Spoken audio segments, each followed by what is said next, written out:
Hello, welcome to my channel. Today I'm painting another in my Paris series. I'm going to paint the gardens, the Jardin des Tuileries. They are the gardens of the Palais de Tuileries, which was destroyed by arson in 1871. Louis XIV had the gardens redone, and he had them laid out in the French formal style, and that's what we see in existence today.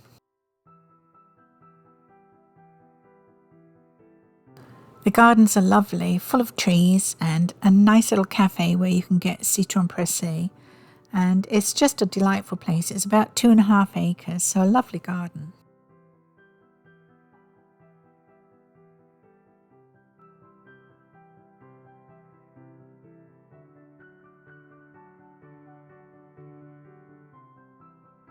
I painted a background with a nice big white cloud. That always shows things up well. And after that, I transferred my sketch onto the panel. It's a canvas panel, 9 by 12.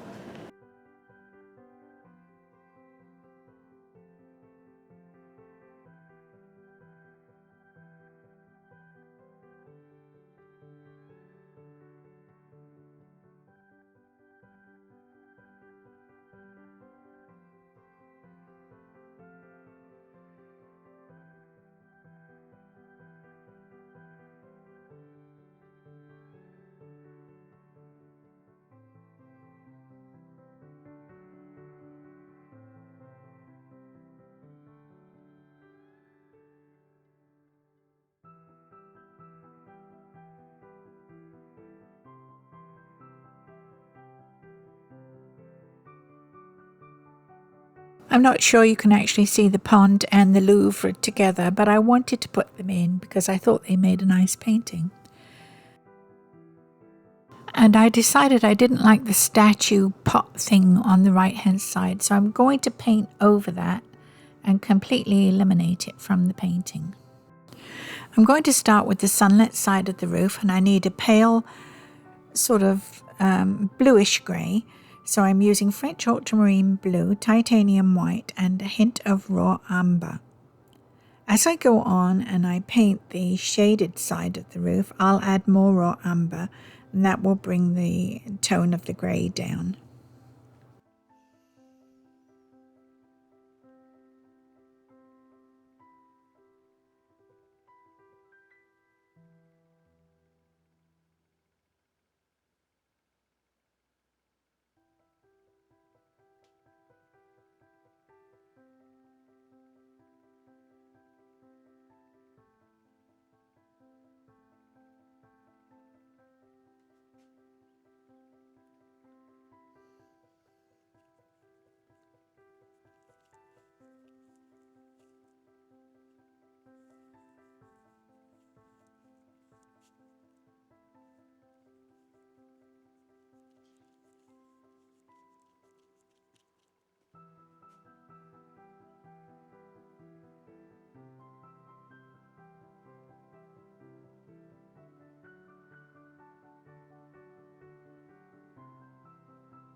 I don't mind if I go over the lines in the sketch and do something wrong because I'm painting in acrylics.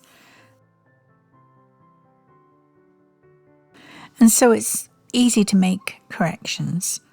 You just paint over it with either gesso or whatever colour you want, really. And I often correct lines with a paint marker. I find that easy to do. I sort of reinforce my shadows with those sometimes, and I do that at the end of this painting. I'll show you.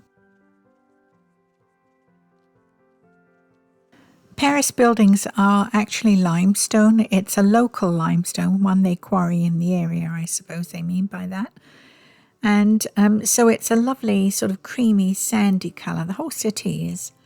And you can use Naples yellow, which is a great colour for that. I don't have that on my palette. I'm using titanium white, primary yellow, and I've added a touch of raw sienna, which gives you pretty much the same colour, just a sort of creamy soft creamy colour.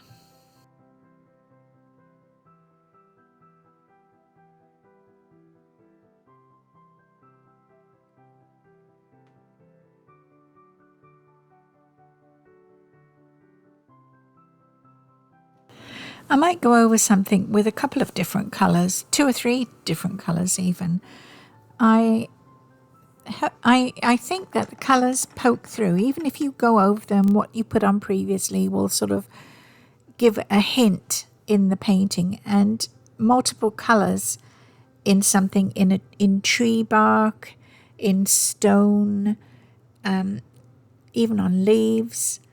It just makes them look more natural, in my opinion. Nothing is sort of one solid colour. When you look at it closely, you see many different colours in everything.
I generally get all my midtones on a painting and then add the highlights and shadows after that.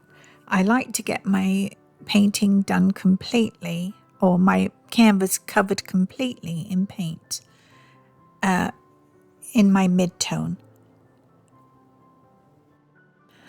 It's the way I paint, and other people may have different methods for different reasons. Who knows? I just like to see my canvas completely done before I start on my highlights and shadows. Although, having said that, I do sometimes pop a shadow or a highlight in if I have the right paint color on my brush. I'm painting this view of the Louvre from a different angle. The avenue of trees is very elegant, but I don't want it to take over my painting, so I'm painting it from a side view.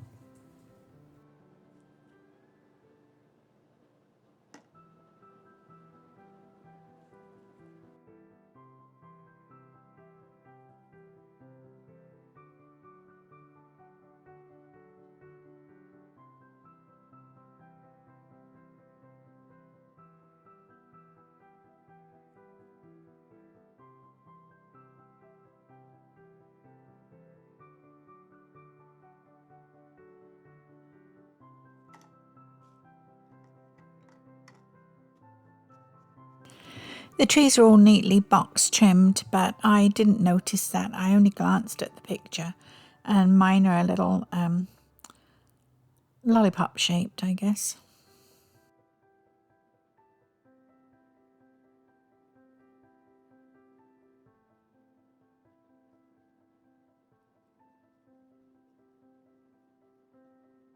I'm going to use the same mid-tone and a bristle brush to pounce on some greenery of the tree on the right that overhangs and sort of frames the picture. Part of this picture I again take out. I'll show you at the end. I'm just dotting on some shrubbery which partly hides the building behind it.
I'm using French ultramarine blue for the windows.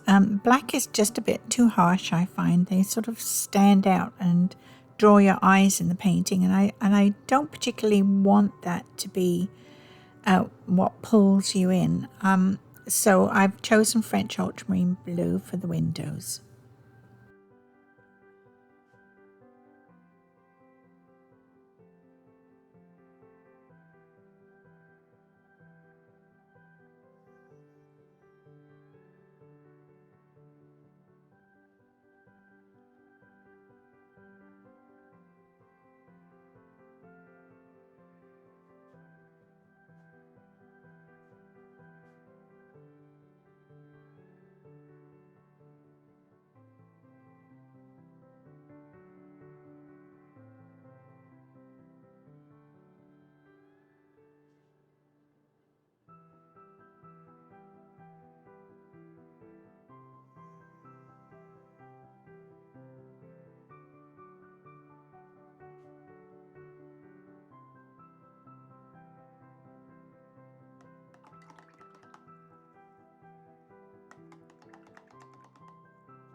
I'm using titanium white to just sort of take out that little bit of the roof that I didn't want in there. And I use that because that's the colour I used for the cloud, to be honest. And so it will blend right in. I think once I use the paint markers, the building will sharpen up somewhat. I'm just not very good at fine detail with brushes.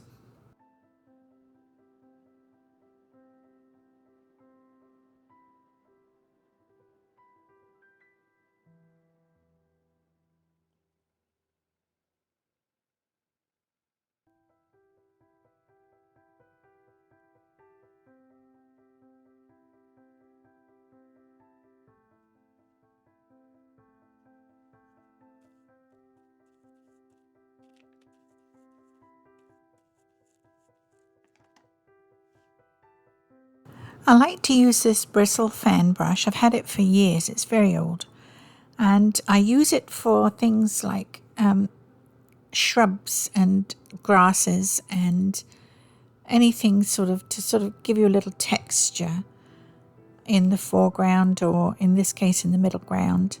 I'm trying to indicate that there are sort of shrubby bushes in the distance in front of the house. A fan brush is a very handy tool for texture. You can use it flat, or you could turn it on its edge and use it for taller shrubs or spaces that are a little tight, like between those tree trunks.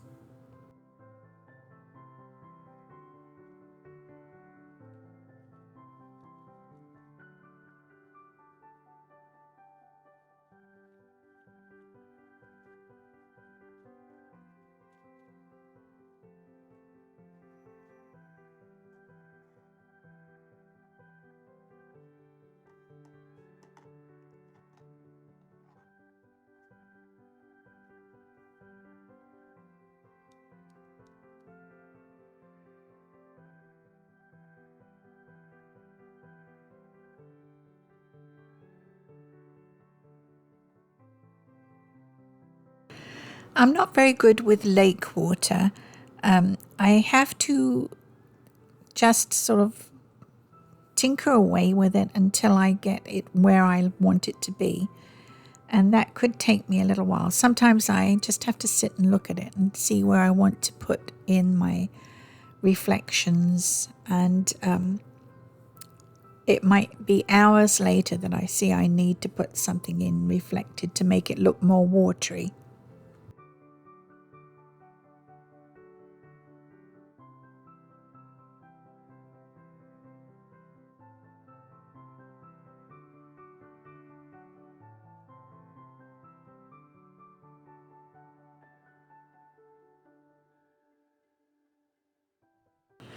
You don't have to do much to indicate figures. These two sitting on the side of the lake, just enjoying the scene. Just a couple of dabs of paint, and I lost the figures on the opposite side of the pond completely.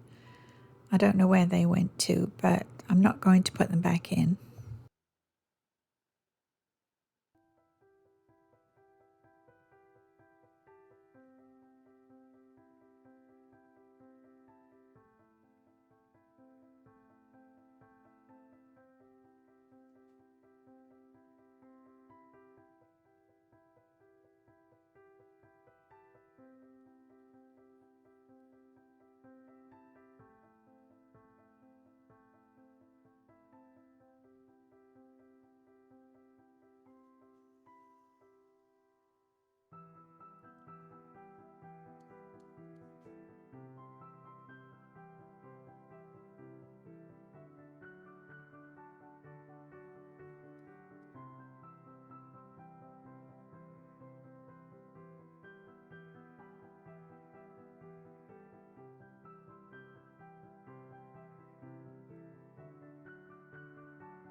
Alizarin Crimson is one of the colours that I like to add to trees and to stems and leaves.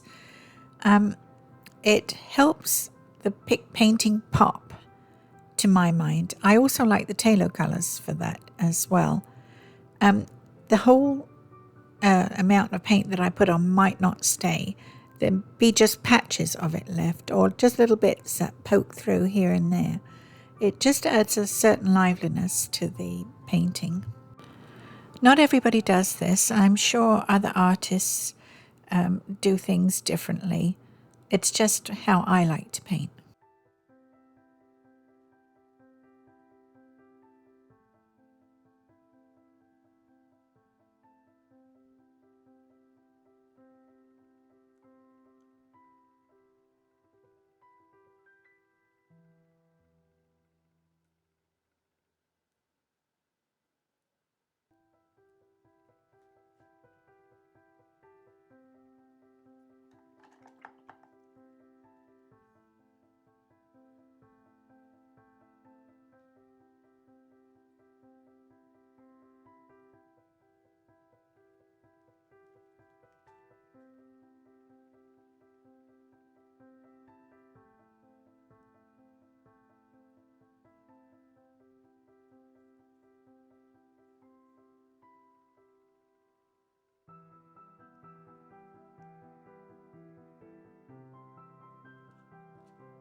I'm adding primary yellow to my mid-tone green, and I'm mixing a lighter green to put on my foliage as a highlight.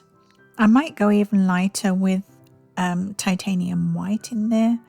I'll see as I go on. It's something that I adjust as I work. I'm not totally sure about this corner of the painting. I'll have to set it aside and look at it for a little while to see if I like it or what adjustments I need to make to it.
I'm using French ultramarine blue to put in a shadow side.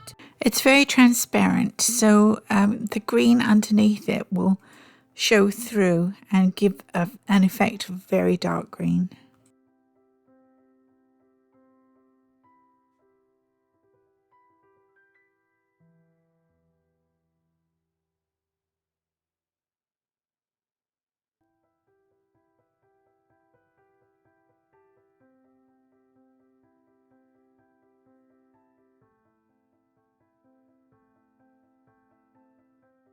I'm laying raw sienna over the red on the tree trunks, and the red still shows through. It still gives that depth of colour that I need on the trunks. It still gives that pop to it.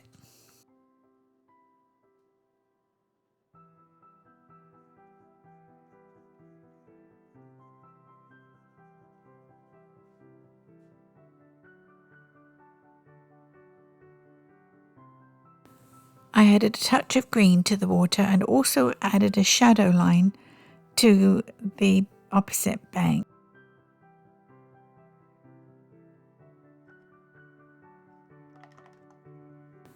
I added a touch of green to the water and also added a shadow line to the opposite bank.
I'm using raw umber and French ultramarine blue with a touch of green, just a hint of green, and I'm darkening the shadow side of the trees. I think they need to be more dramatic, and I'm putting a shadow on the grass.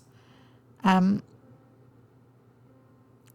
think the whole picture needs livening up a little bit, so I'm going to make things as dramatic as I can from here.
I'm mixing up a paler green because I want to put patches of sunlight on the grass where it comes through the trees and just catches it here and there.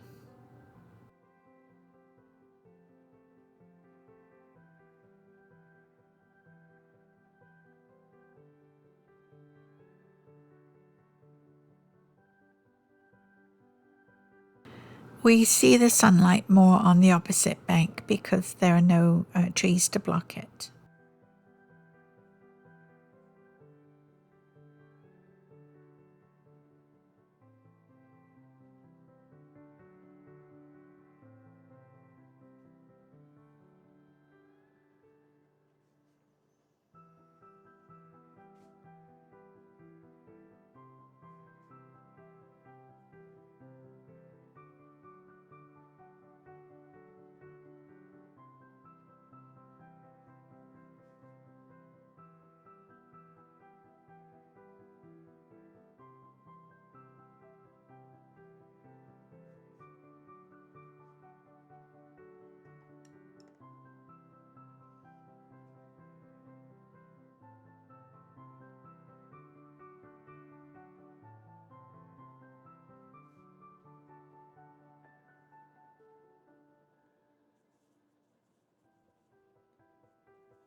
I'm still working on my trees, and I've mixed up that sandy yellow, which I love for sand and sunlight and limestone buildings. And I'm just putting patches of sunlight on the trunks of the trees. It makes them seem much more realistic, I think.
I decided I didn't like the tree in the distance on the upper right hand side, and I used paint pens to sort of take it out, but then I decided I didn't like the colours, and it needed to be integrated with the rest of the painting. So I used titanium white and tried to paint it into the cloud. I think I've succeeded. I also outlined the windows and those tall, I don't know what they are, chimneys, I don't know what they are, on the Louvre building. And it helped to sort of tighten the architecture up a little bit, I think.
I'm quite pleased with the painting. You won't see this view if you ever go to the Tuileries. It's just not there in this order. Everything that I've painted is there, but just not placed exactly like this. I think this is a nice view that I've created. They should work on it.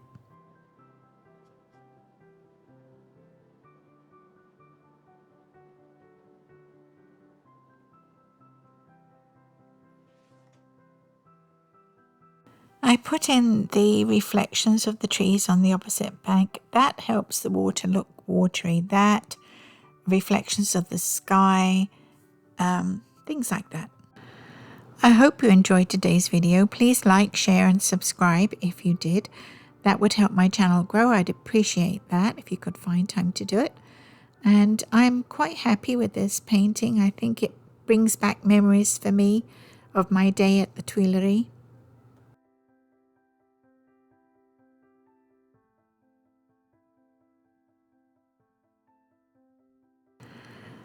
So I'll see you next time. Bye for now.